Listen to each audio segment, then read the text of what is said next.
व्यासपीठावर उपस्थित आदरणीय उद्धव ठाकरे साहेब, आदरणीय सुशील कुमार शिंदे साहेब, आदरणीय आडम मास्तर जी, आदरणीय कोकिळ साहेब, आदरणीय रतिकांत पाटिल जी, आदरणीय मिलिंद नार्वेकर जी, प्रकाश यलगुलवार जी, अस्मिता ताई, आदरणीय महेश कोठे जी, आदरणीय चेतन नरोटे जी, आदरणीय सुधीर खरटमल जी, अजय दासरी जी, गणेश वानकर जी, अमर पाटिल जी, आदरणीय प्रकाश वानकर जी, आदरणीय बर्डे साहेब, उपस्थित तमाम सोलापूरकर, उपस्थित बंधू आणि भगिनीनो, जय महाराष्ट्र। मी उद्धवजींचे मनापासून आभार मानते की ते वेळात वेळ काढून आज, मी माझ्या म्हणणार नाही पण महाविकास आघाडीच्या उमेदवाराच्या प्रचारासाठी सोलापूरला आले। कधी वाटलं होतं का शिवसेना आणि काँग्रेस अशी एकत्रित येईल? पण आले, बदला घ्यायला आले। उद्धव साहेबांच्या स्वभावाचा ज्यांनी फायदा घेतला, मी जेव्हा उद्धव साहेब मुख्यमंत्री म्हणून विधानसभेत आले तो क्षण मी अनुभवला, आम्ही सोबत बसलो होतो आणि त्यांचं पहिलं भाषण मला आठवतं। काय बोलणार आहेत उद्धव साहेब? पहिल्यांदा विधानसभेत आले, पहिल्यांदा त्या विधिमंडळात आले, काय बोलणार आहेत? आणि अतिशय सोजस आणि निरागसपणाने ते भाषण त्या ठिकाणी उद्धव साहेबांनी दिलं।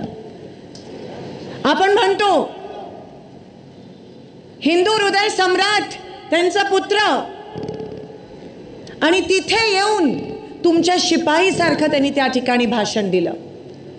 तेव्हाच आम्हाला वाटलं की महाराष्ट्राला अतिशय योग्य असं नेतृत्व मिळालं आहे आणि महाराष्ट्र अतिशय चांगल्या अशा हातात या ठिकाणी दिला आहे। अतिशय नम्रतेने त्यांनी ते भाषण म्हणाले आणि ते म्हणाले, त्यांनी विधानसभेच्या समोर, आमच्या सगळ्यांच्या समोर, पूर्ण विधानसभेच्या समोर, विरोधकांच्या समोर नतमस्तक झाले आणि म्हणाले, महाराष्ट्राला मी तुझ्या सेवेसाठी इथे आलोय। आणि त्याच स्वभावाचा फायदा भारतीय जनता पक्षाने घेतला। ज्या मुख्यमंत्र्यांनी कोविडमध्ये दिवस रात्र काम केलं आणि कोविडमधून या महाराष्ट्राला मुक्त केलं, त्याच बीजेपीने उद्धव साहेबांच्या स्वभावाचा फायदा घेतला। रात्रीत सगळे त्यांचे खेळ झाले, सगळं त्यांचं रात्रीतच होतं, तुम्हाला माहिती आहे। 50 खोके, ती शपथविधी विसरू नका, आणि म्हणून आज महाविकास आघाडी, राष्ट्रवादी काँग्रेस, शरद पवार साहेब गट, शिवसेना उद्धव बाळासाहेब ठाकरे गट, काँग्रेस, आदरणीय आडम मास्तरांचा कम्युनिस्ट पक्ष, आम आदमी पार्टी, आम्ही सगळे एकत्रित आलोय शिंदे साहेब म्हणाल्याप्रमाणे लोकशाही वाचवण्यासाठी, गोरगरिबांसाठी, कामगारांसाठी, शेतकऱ्यांसाठी आणि माझ्या माय माऊली महिलांसाठी, दीन दलितांसाठी, अल्पसंख्याकांसाठी। कारण का भारतीय जनता पक्ष फक्त 2 लोकांचे मायबाप आहे, अदानी आणि अंबानी। तुमचा वापर केला, इथे उपस्थित प्रत्येक खऱ्या शिवसेनेचा वापर मागच्या 10 वर्ष करून सत्तेत आले आणि सत्तेचा वापर करून सत्तेची मजा घेतली। पण सोलापूरकरांना काय दिलं? 15 लाखाचं ते आमिष। आज 10 वर्षानंतर आपल्याला कळलं की ते एक खोटं होतं। खोटं बोलणं तर त्यांची परंपरा आहे, वरपासून खालपर्यंत। आज सकाळी पण बोलले, खोटं बोलून गेले। 15 लाखाच्या आमिषावर तुम्ही त्यांना बहुमत देऊन निवडून आणलं। तुम्ही त्या उमेदवाराला ओळखत पण नव्हता, कोरी पाटी होती, काम पण नव्हतं, अनुभव नव्हता, तरी किती मोठ्या मनाचे सगळे शिवसैनिक आणि सर्व सोलापूरकर की तुम्ही त्यांना निवडून आणलं 15 लाखाच्या त्या आमिषावर। 5 वर्ष झाले, 15 लाख काय मिळाले नाही। परत ज्यांना ओळखत नव्हता, ज्यांना अनुभव नव्हता, ज्यांनी काम नव्हतं केलं, परत तुम्ही त्यांना निवडून आणलं। किती मोठ्या मनाचे। पहिला गेला, दुसरा आला, दुसरा गेला, आता उपरा आला। किती खेळ खेळणार आमच्या सोलापूरकरांसोबत? किती खेळ खेळणार? किती वापर करणार तुम्ही आमच्या सोलापूरकरांचा? आणि नुकसान आपला झाला, नुकसान या सोलापूर जिल्ह्याचा झाला, नुकसान सोलापूर लोकसभा मतदारसंघाचा झाला, नुकसान सोलापूरचा झाला, नुकसान सोलापूरच्या प्रत्येक माणसाचा झाला. ज्यांच्या पक्षाने त्यांनाच निष्क्रिय असण्याची पावती दिली आणि दरवेळेस सत्ता असून सुद्धा उमेदवार बदलावा लागला, ही किती लाजिरवाणी गोष्ट आहे. दरवेळेस उमेदवार बदलावा लागला. वाईट वाटतं महास्वामींचं की त्यांचं तिकीट कट झालं. कामच नाही, त्यांचा पण दोष नाही. 10 वर्षात सोलापूर खूप मागे गेलं. वाईट वाटतं.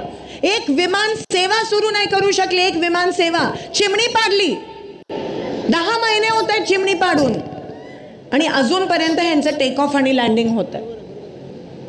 मग का पाडली चिमणी? का बोरामणी एअरपोर्ट जे शिंदे साहेबांनी आणलं, का त्याला पैसे दिले नाहीत? का थांबवलं?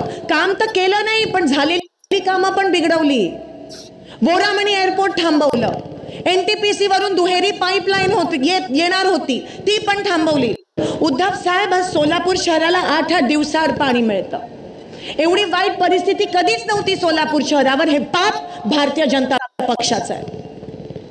आज 2 वर्ष झाले महानगरपालिकेची इलेक्शन घेतली नाहीत महाराष्ट्रात आणि पाण्याचं नियोजन नाही.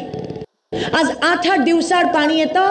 त्या बोरवर मोटर लावावी लागते आणि त्या मोटरवर लहान लहान मुलं त्या मोटरला हात लावून मृत्युमुखी पडतात. कोणाचा पाप आहे हा? भारतीय जनता पक्षाचा. कालच औसे वस्तीमध्ये एका तरुणाचा मृत्यू झाला त्या मोटरला शॉक लागून. रस्ते कुठे? स्मार्ट सिटी बनवण्याचं नाटक केलं. स्मार्ट सिटी फक्त 3% भागात बनवली. का आमच्या पूर्व भागात स्मार्ट सिटी बनवली नाही? का जिथे झोपडपट्ट्या आहेत तिकडे स्मार्ट सिटी बनवली नाही? का जिथे माझे कामगार राहतात तिथे स्मार्ट सिटी बनवली नाही? आणि स्मार्ट सिटी बनवायचीच होती ना, मग का सोलापूरला पाईपलाईन आणून 24 तास पाणी दिलं नाही? का तिकडे पैसे वाया घातले? कोणाच्या खिशात गेले हे स्मार्ट सिटीचे पैसे? एक दिवशी हे महाराष्ट्रात गुजरातला देतील चालवायला. रस्ते दिसत नाहीयेत. कोटीचे रस्ते आणले कुठे? शहरात रस्ते नाहीयेत, गावात रस्ते नाहीत. कुठे तुमचे 4000 कोटीचे? इतकं रेटून खोटं बोला. उद्योग IT पार्क कुठे? एक पण उद्योग आणला नाहीये सोलापुरात NTPC नंतर. आणि ज्या थाटामाटात तुम्ही आलेले, जे पंतप्रधान म्हणतात की मी प्रत्येकाच्या खात्यात 15 लाख जमा करू शकतो, ते केवढं काय करू शकतात? केवढं काय करू शकतात? काय केलं? फक्त तुमचा वापर. तुमच्या मताची किंमत नाही राहिली BJPला. त्या शेतकऱ्याच्या जीवावर निवडून आले, त्या कामगाराच्या, त्या महिलेच्या जीवावर, त्या तरुणाच्या जीवावर निवडून आले आणि आज तुमच्याच पोटावर पाय देण्याचं काम हे BJP करत आहे. GSTचा राक्षस, महागाई, दुष्काळात 13वा महिना, अशी परिस्थिती निर्माण झाली आज माझ्या सोलापुरात. जेव्हा मुलगा 10वीला बसला असतो आणि 10वी नापास होतो तेव्हा घरामध्ये दुखावटा असतो की बाप रे, त्याचं 1 वर्ष वाया गेलं. तरी 10वीचा पेपर देऊ शकतो तो आणि पास होऊ शकतो. पण सोलापूरचं काय? 10 वर्ष मागे गेलं सोलापूर. कोण जबाबदार? आणि अजूनही येतात तुमच्या समोर आणि काय म्हणतात? उमेदवाराच्या चेहऱ्याकडेच बघू नका. किती फसवणार, अजून किती फसवणार? आणि म्हणून काँग्रेसची आणि महाविकास आघाडीची गरज आहे. कारण ज्यांना तुम्ही सत्ता दिली त्यांनी लोकसभेमध्ये जाऊन काहीही केलं नाही.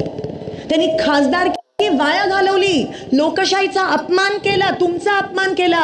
केवढं काय करू शकले असते, केवढं काय बोलू शकले असते, पण नाही, त्यांनी वाया घालवली. आणि म्हणून महाविकास आघाडीची गरज आहे. त्यांच्या पक्षात तर ते बोलत नाहीत ना, हुकुमशाही आहे. लगेच बोलले तर ईडी लावतात त्यांच्या मागे. उद्धव साहेब, सोलापुरात तर विचारू नका. मागच्या 3 दिवसापासून त्यांना माहिती आहे की जनमत त्यांच्या सोबत नाही आहे, तर फोन कॉल करतायत आणि धमक्या देतायत. ईडी करीन, कारखाना सील करीन,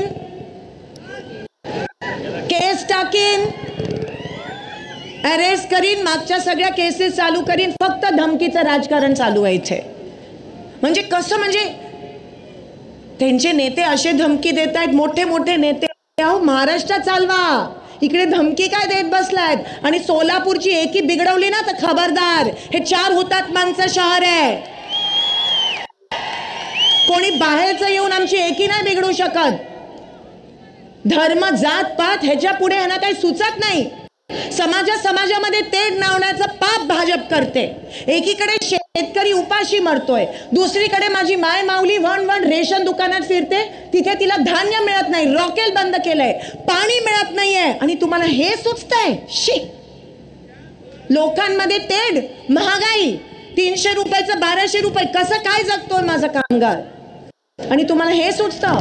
आदम मास्टर साहेबांनी कष्ट करून घरं आणलेली, त्याचं पण आयत्या वेळात नागोबा. आज दमदाटी, आज कोणकोणत्या तरी रेकॉर्ड व्हिडिओ व्हायरल झाला की सभेला गेलेले सकाळी, आणि खरंच वाईट वाटतं. म्हणजे पंतप्रधानांच्या सभेसाठी फक्त 20,000 लोक, आमच्या गड्डा यात्रेला त्याच्यापेक्षा जास्त लोक आहे. आणि तिकडे माझ्या काही बीडी कामगार महिला होत्या आणि त्या म्हणाल्या की आम्हाला जबरदस्ती बोलवण्यात आलं, आम्हाला सांगण्यात आलं की तुम्ही नाही आला तर आम्ही तुमचा पगार कापू. खेद, शेम. आणि हे मी नाही, मला कोणीतरी तो व्हिडिओ पाठवला. हे मी नाही, त्यांच्यासारखं जाऊन करतात ना, हे बोला असं आपण करत नाही, दमदाटी देत नाही. आणि म्हणून मला असं वाटतं की आता सोलापूरला पुढे नेऊन जाण्याची वेळ आली आहे. मी 15 वर्ष तुम्ही मला सांभाळलं, 15 वर्ष तुम्ही मला तुमची आमदार म्हणून तुमची सेवा करण्याची संधी दिलीत. 3 टर्म तुम्ही मला आमदार बनवले. ही सोपी गोष्ट नाही आहे ह्या शहर मध्यातून. कामामुळे तुम्ही मला आशीर्वाद दिला. आज तुमचं आणि माझं नातं हे आमदार आणि मतदाराचं नाही आहे, एका भावाचं आणि बहिणीचं नातं आहे, एका आईचं आणि एका लेकीचं नातं आहे. आणि हे नातं हे तोडू शकत नाही, हिम्मत पण करू नका. या लेकीला पुन्हा एकदा तुमची सेवा करण्याची संधी द्या.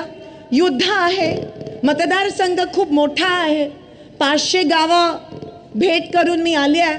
7 दिवस राहिले आहेत, रात्र वैराची आहे आणि तुम्हाला माहिती आहे कसे येतात. गाफील नका राहू. 7 मेला आशीर्वाद स्वरूपात तुमचं मतदान या महाविकास आघाडीच्या तुमच्या ह्या बहिणीला करा.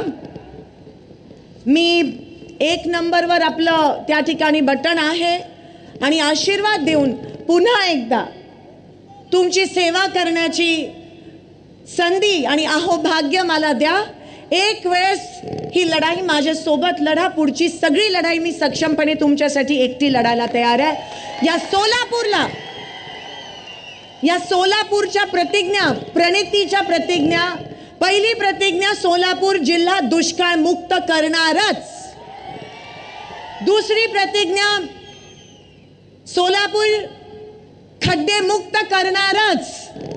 तिसरी सोलापुरात दुष्काळमुक्त म्हणजे पाणीच, सोलापुरात विमान सेवा सुरू करणारच, IT पार्क आणणारच आणि सोलापूर लोड शेडिंग मुक्त करणारच. या 5-6 माझ्या प्रतिज्ञा आहेत आणि मी वचन देते आज सगळ्यांच्या समोर. सगळे दिग्गज आहेत, खरं तर हिम्मत नाही होत. परवा पवार साहेबांच्या समोर बोलत होती, मी माझ्या वडिलांच्या पण समोर बोलत नाही. आज उद्धवजी आहेत, सगळे बलाढ्य नेते, सगळे अतिशय सुंदर बोलणारे. पण तुम्ही मला हिम्मत देता लढण्याची. निवडणूक जरी माझी असली तरी विजय तुमचा झाला पाहिजे आणि येणाऱ्या 7 तारखेला आपण आशीर्वाद द्याल अशी आशा बाळगते आणि आपली रजा घेते. धन्यवाद. जय हिंद, जय महाराष्ट्र. मनपूर्वक धन्यवाद. प्रणवीताई तुम आगे बढ़ो.